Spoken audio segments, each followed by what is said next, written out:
Dev Squad? Thanks so much for tuning into another episode of the Sales Dev Squad podcast. Got an awesome, hilarious guest here today, Mr. Jon Selig, who is a half sales guy, half stand-up comic. He's from Montreal, Canada. He has a interesting background in sales, obviously did some stand-up comedy and kind of has a passion and a career that meshes the two. So definitely excited to dive a bit deeper. But Jon, thanks so much for being on the podcast today. Nope, no problem. Thanks for having me during this global pandemic. I appreciate it, man. No better time to, converse and share ideas for sure. But Jon, for those listening out there who aren't too familiar with you and kind of what you do you mind just sharing a bit more about who the real Jon Selig is? I'm not going to share anything about the real Jon Selig. That would be too authentic of me. And the last thing that sales reps need to be in 2020 is authentic and real. You want to be as cold and calculating and as impersonal as you can. So in all seriousness though, a bit about me, I just never really had a plan for life, if you want to know the truth, and did a couple of business degrees, ended up selling at Oracle and then for an Oracle partner for a while. And after doing that combined for about 9 years, I was kind of like, I don't know if sales is for me. And I started doing stand-up comedy, and I noticed really quickly that the two are extremely similar. There's so many parallels between the two, and my background in sales really helped me out in stand-up, and my stand-up background helps me out today with what I sell. And really what I sell is, or what I offer, I don't like to say I sell it, I offer it. I offer something called comedy writing for sales teams. And the idea is that at the end of the day, sales reps need to definitely be relatable to their prospects. They need to better understand their prospects, and they need to grab their attention really quickly, especially in the SDR world. You guys have about 12 to 15 seconds to get a prospect caring and say, hey, should I give this person another 15 seconds? And that's very similar to a stand-up comedian who comes out right on stage that no one knows.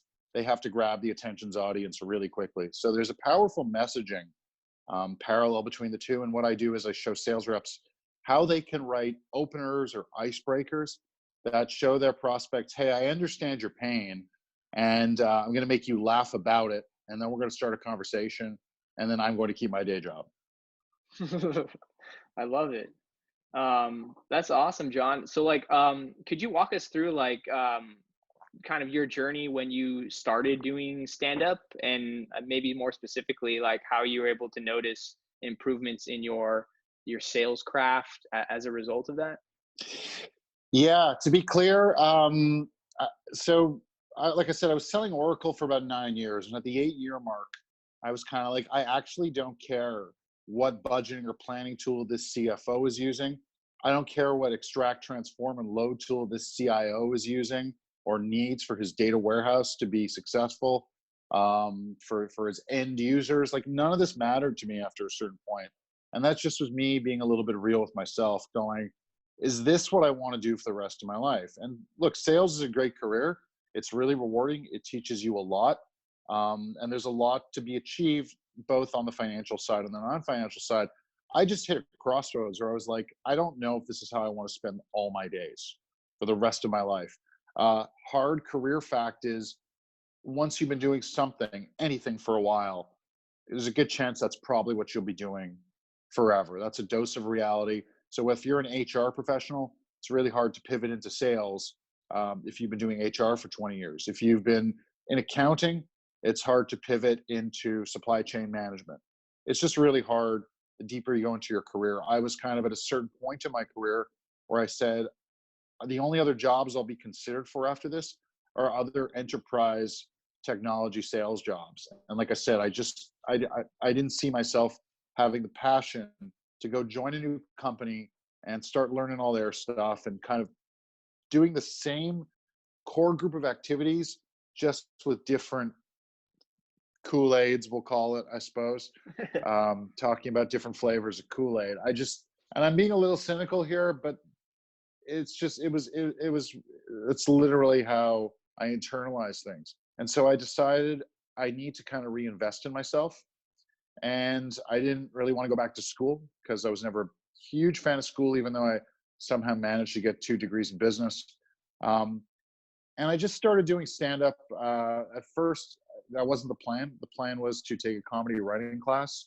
I wanted to meet some people who perhaps I could collaborate on some sketches or some YouTube videos. That was kind of what I wanted to do. Mm-hmm. I'd always been a really big comedy fan and just felt that I always had these weird ideas that maybe I could turn into little short YouTube clips. And I didn't know the class was a stand-up comedy class. The teacher was a comedian, and he says, "Hey, at class number one, this is a stand-up comedy class, and after 10 weeks, you are going to perform 5 minutes of stand-up comedy for your friends and family." And my initial instinct was, no, I'm not. I am not doing that at all. That is not why I'm here. But we get little exercises and homework to do every week, and we get on stage, and we'd have to deliver that to our fellow classmates. And I just was going through that process. There wasn't this big pressure to be funny at first. It was all about getting comfortable on stage, and I was already comfortable from presenting to executive teams. Just to be clear, like I had done SDR work, I had done inside sales, I had done field sales, I had done it all.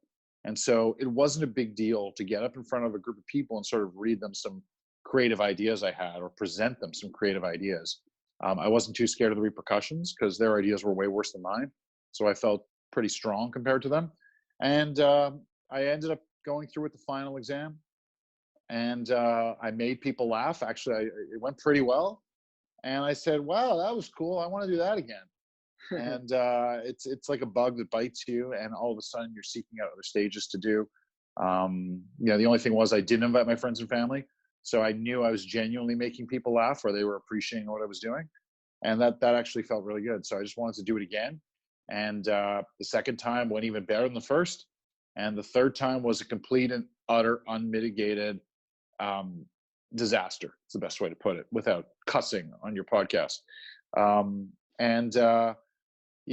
then I sort of was like, okay, I'm going to spend a little time in the stand-up world and keep learning and keep growing and, try and gain some new skills, not just as far as being a stand-up comedian, because when I started, I was in my mid-30s and I always knew there's no money in it.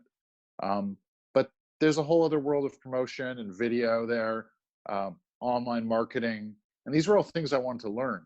So I just sort of took a step back from selling and got immersed in the stand-up comedy world. I produced a show for 6 years in Montreal that was pretty popular, like a weekly show.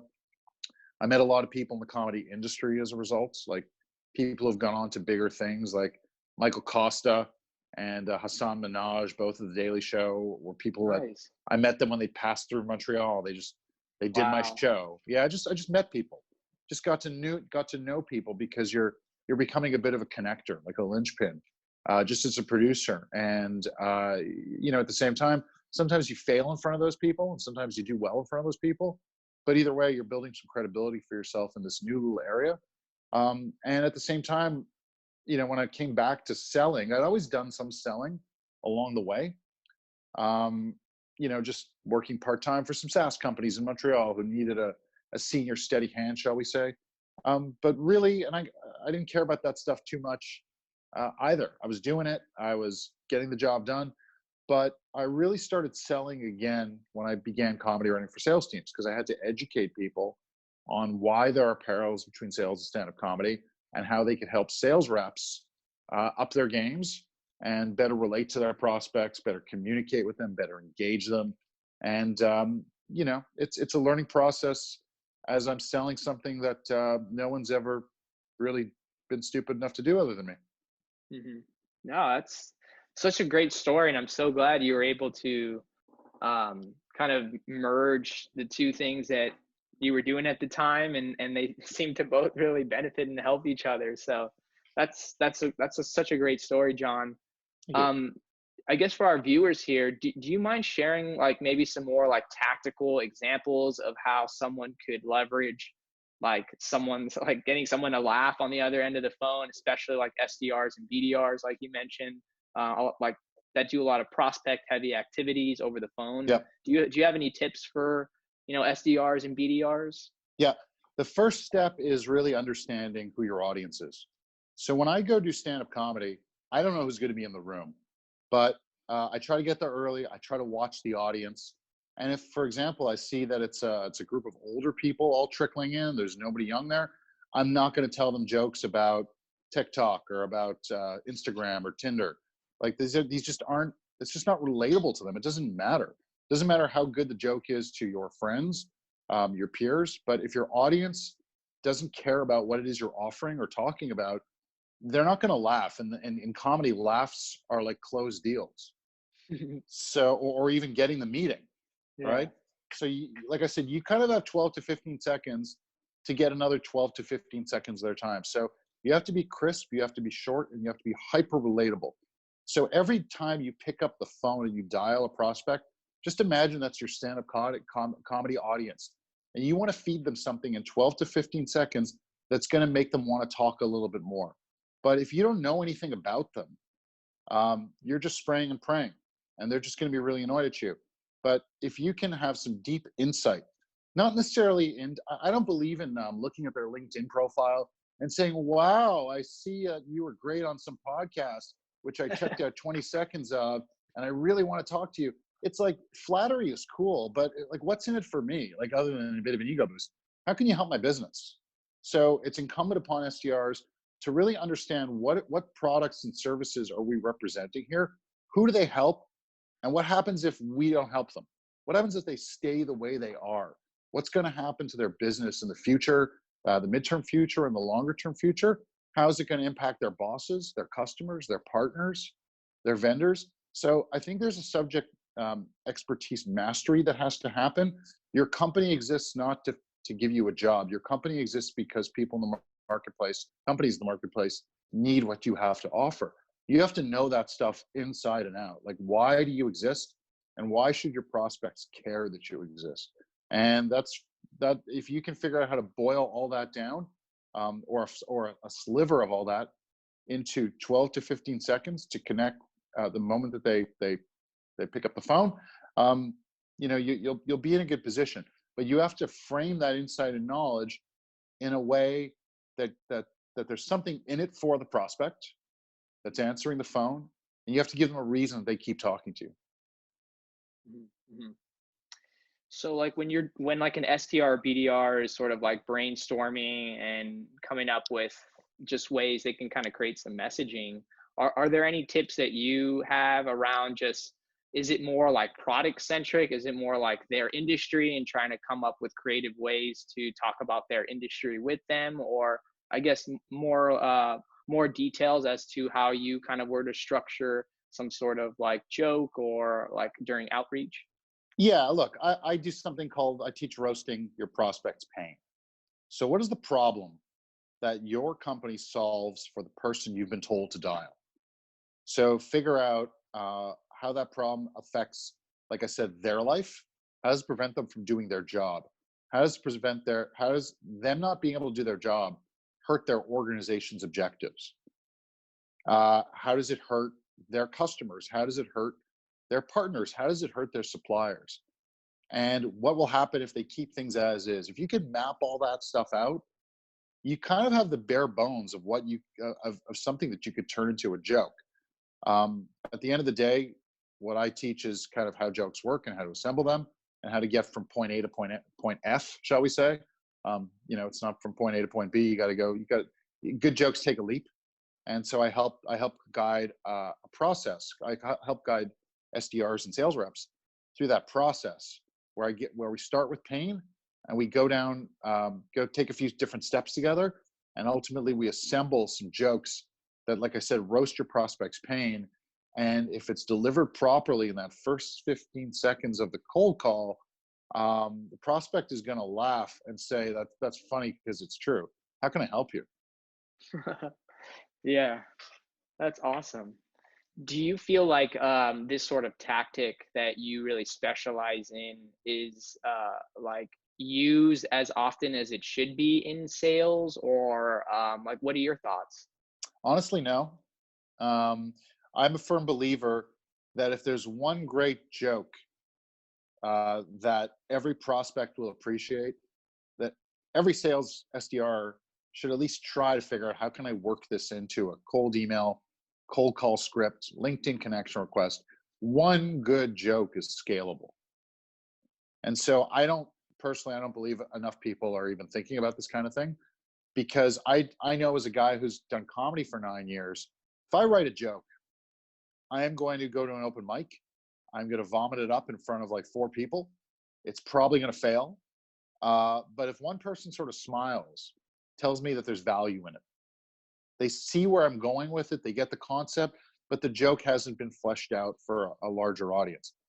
I record everything on my phone. I'll go back, I'll listen to it. I'll figure out, did I provide them with too much information, not enough information? Did I structure the order of the words properly? Sometimes you say something right up front that maybe shuts them down. Maybe you say something on the back end that surprises them. So you have to figure out how to structure the joke properly. And the same goes for the message you want to hit your prospect with. So all that to say, I'll go to another open mic or maybe even a proper show. And I'll try and, after having iterated that joke, practice it at home. I'll talk it out myself because there is a bit of muscle memory that has to happen. Stand-up, no one's making it up. It's all written, crafted, and assembled and practiced jokes.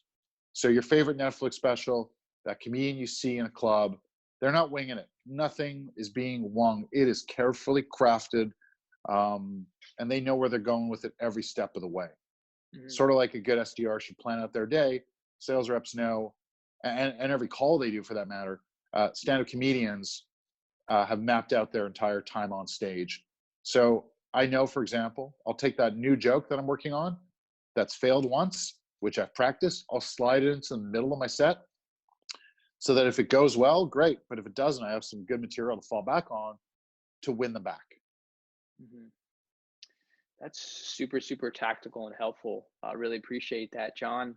Are you still practicing and doing live stand-up today, like to this day? Obviously not in quarantine life, but are you still practicing? Well, that's where you're wrong. I am doing it in quarantine life. I've been doing fundraiser stand-up comedy for sales teams. So I'm asking sales teams to donate to a nonprofit of their choice, non-political, non-religious, that's helping with COVID relief efforts. Donate what you can. I'm asking for $250 or $500. Make a donation directly to that nonprofit. I'll hop on a virtual sales team meeting or happy hour, and I'll give 20 minutes of clean, tasteful jokes. Not my favorite stuff from stand-up, but stuff that's appropriate for sales team meeting stuff. Have some jokes about myself, about this new, weird reality which we're living in, and also some sales jokes, just stuff for the audience. It's perfectly curated for the audience.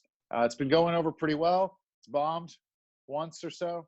That happens, and that's okay, because of SDRs and stand-up comedians, we know that both of them need one thing: it's passion for failure. So with that said, that one went right over your head. Wow, I was hoping that would just hit way harder than that. No, that was. I'm gonna save that for the trailer. That's what I'm gonna wait that for. All right, that's fair. But it's really true. Like, the reality is that's a major parallel that the two have together. It's, you fail so much in both, and you can't let it get to you. If I had quit stand-up after that third time on stage, because I tanked so hard, I blanked, I bombed, I got heckled by another comedian. There was only comedians in the room, and they were judging me really hard. It was the worst feeling of my life. But I was just like, it's just one set. And that's what another comedian told me. It's like, do stand-up 100 times before you decide if it's for you or not. So coming back to what I was saying, I've been doing these fundraiser gigs right from my apartment over Zoom. So if you're an SDR team, have your CRO or your SVP get in touch with me. I'd be happy to hop on a call and make you guys laugh, or not. You guys can judge me if you want. That's totally cool. But the money will be going to a good cause. COVID relief efforts. There's so many different needs at this time, whether it's not just things like PPE, which gets a lot of attention. That is a need. But people need food. People are going hungry. The nation needs, like the world needs, more testing. So, there's psychological abuse happening because people are quarantined. So there's no shortage of nonprofits that can use an extra shot in the arm. I'm willing to just perform in exchange to help those folks out. Appreciate that, Jon. We'll have the link to that in the comments below here as well for any of our viewers. Before we wrap up here, Jon, is there any advice for any SDRs or any reps that are on the job market right now, or just, strategizing and thinking about, what their next move is, and obviously inspired by, your career? Any advice you have for job seekers in the market right now? Well, the best thing I could say is it's like stand-up comedy. It's like being an SDR. You need resilience. You got to hear a lot of no during this time. But I think it's an okay opportunity to look at every interaction. Don't just blast out 1,000 resumes. Try and connect with people on LinkedIn. Be vulnerable and that you're looking for work, and maybe even approach the ones that aren't hiring, and just maybe try and talk to them and understand what's going on in various industries, maybe their industry or the industries that they sell to. Maybe try and just go on fact-finding missions. Just ask around, network a lot. Don't be scared to ask questions, ask for other introductions, but just speak to as many people as you can, and just ask as many questions as you can, because the more you do that, A, you're building your personal network, but B, you're going to find the people who can give you better answers on how to find a job than me. Absolutely. That was super helpful, Jon. For anyone listening out there that would like to reach you directly or learn more about like your sales training, where can they reach you? Best spot is always LinkedIn, JONSELIG, or my website, jonselig.com. And again, there's no H in Jon. Awesome. Well, Jon, appreciate your time, man. I will definitely share more about your comedy link for the charities and the nonprofits, but really appreciate you being a guest on today's podcast. Yeah, thank you for having me. I appreciate it. All right, Jon, we will catch you on the next one.